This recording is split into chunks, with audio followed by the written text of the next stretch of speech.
नागौर जिले की खींवसर विधानसभा सीट आने वाले समय में उपचुनाव होने हैं। इस सीट से आरएलपी सुप्रीमो हनुमान बेनीवाल विधायक थे, जो अब नागौर के सांसद चुने जा चुके हैं और नागौर सांसद हनुमान बेनीवाल सांसद बनने के बाद विधायक पद से इस्तीफा दे दिया है, जिसके बाद अब ये सीट खाली हो गई है। लोकसभा चुनाव में 5 विधायकों को मिली जीत के बाद राजस्थान के 5 विधानसभा सीटों पर उपचुनाव होने हैं। इसमें एक seat RLP supremo Hanuman Beniwal Khinvsar भी हैं। हनुमान बेनीवाल वहां से विधायक थे और लेकिन अब उनके नागौर से सांसद बनने के कारण खींवसर में उपचुनाव होने हैं। उपचुनाव को लेकर निर्वाचन आयोग ने अभी तक कोई घोषणा नहीं की है, लेकिन राजनीतिक दलों ने अपनी अपनी तैयारियों में जुट गई है। बीजेपी, कांग्रेस, आरएलपी और भारत आदिवासी पार्टी बीएसपी सभी अपनी अपनी तैयारियों में जुट गए हैं। बात करें खींवसर विधानसभा सीट की, तो वहां पर भाजपा, कांग्रेस और आरएलपी के बीच त्रिकोणीय टक्कर का मुकाबला है।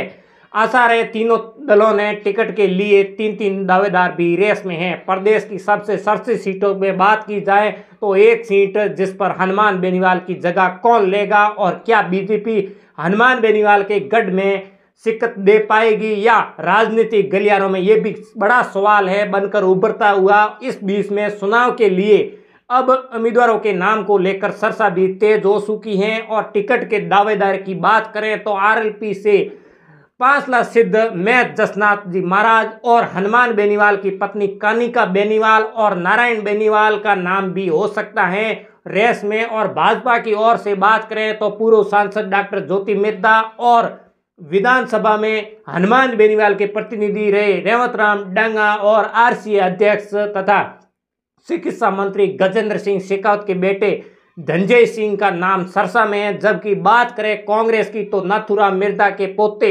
मनीष मिर्धा और नागौर विधायक हरेंद्र मिर्धा के बेटा रविंद्र मिर्धा और बसपा से चुनाव लड़ चुके दुर्ग सिंह खींवसर से कांग्रेस के दावेदार हो सकते हैं और सबसे तेज हैं। आरएलपी का दावेदार कौन होगा, इसका फैसला सांसद हनुमान बेनीवाल पर भी निर्भर है। और बात करें तो 5 लाख से जसनाथ जी महाराज की तो हनुमान बेनीवाल से काफ़ी नज़दीकियाँ मानी जा रही हैं और महाराज के भक्तों की संख्या और फैन फॉलोअर की बात करें तो सबसे ज़्यादा ज़बरदस्त है। ऐसे में जसनाथ जी महाराज का और उम्मीदवार बनाया जाने की चर्चा तेज है, पर वहीं हनुमान बेनीवाल चाहते हैं कि वो सीट उनके परिवार के पास रहे तो वो अपनी पत्नी कानिका बेनीवाल को भी मैदान में उतार सकते हैं या फिर अपने भाई नारायण बेनीवाल को भी फिर से मैदान में उतार सकते हैं और चुनाव लड़ा सकते हैं। क्योंकि 2019 के जब हनुमान बेनीवाल सांसद चुने थे तब उपचुनाव में हनुमान बेनीवाल के छोटे भाई नारायण बेनीवाल ने चुनाव में उतारा था और चुनाव भी जीत गए थे।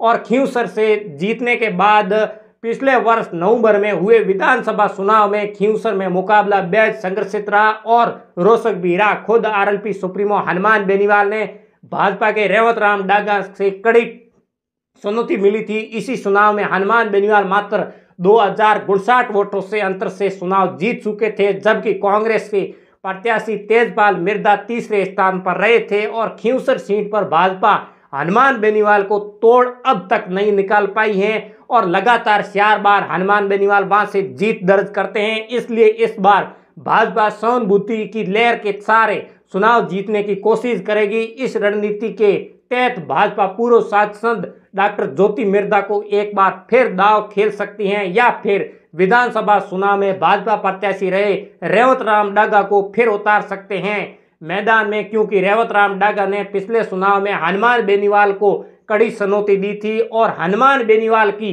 जीत का अंतर मात्र 2059 वोटों का रहा था। ऐसे में भाजपा ज्योति मिर्धा या फिर रेवत राम डांगा दोनों के प्रति जनता के पिछले चुनाव की हार को लेकर एक सहानुभूति का लहर जगाकर उसका लाभ उठा सकती हैं। पिछले विधानसभा चुनाव की बात करें तो खींवसर में आरएलपी, भाजपा और कांग्रेस अलग अलग चुनाव लड़े थे और जिसका मुकाबला त्रिकोणीय हुआ था और कांटेदार रहा था। लेकिन लोकसभा चुनाव से ठीक पहले आरएलपी सुप्रीमो हनुमान बेनीवाल ने जो कांग्रेस के साथ में गठबंधन कर लिया और दोनों पार्टियों के संयुक्त उम्मीदवार रूप में हनुमान बेनीवाल लोकसभा चुनाव में चुनाव लड़े और भाजपा प्रत्याशी ज्योति मिर्धा को पराजित किया। और ऐसे में अब कयास ये लगाया जा रहा है आरएलपी और कांग्रेस का ये गठबंधन खींवसर उपचुनाव में भी कायम रहा तो ये नई राजनीतिक विश्लेषण की माने तो भाजपा को हराने के लिए कांग्रेस और आरएलपी को लोकसभा चुनाव के तर्ज पर गठबंधन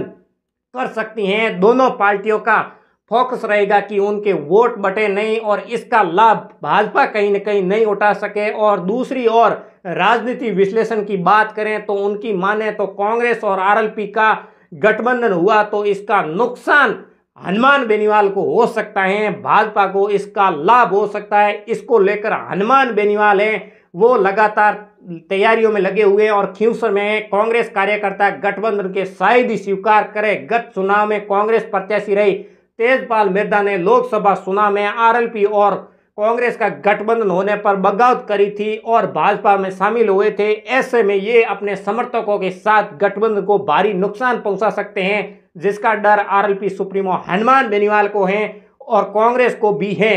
बात की जाए तो इस चुनाव के अंदर उपचुनाव में जब भी 1-2 महीने बाद में चुनाव होगा तो हनुमान बेनीवाल राजनीति के बड़े खिलाड़ी हैं। हनुमान बेनीवाल किसे मैदान में उतारेंगे वो हनुमान बेनीवाल के ऊपर ही निर्भर हैं।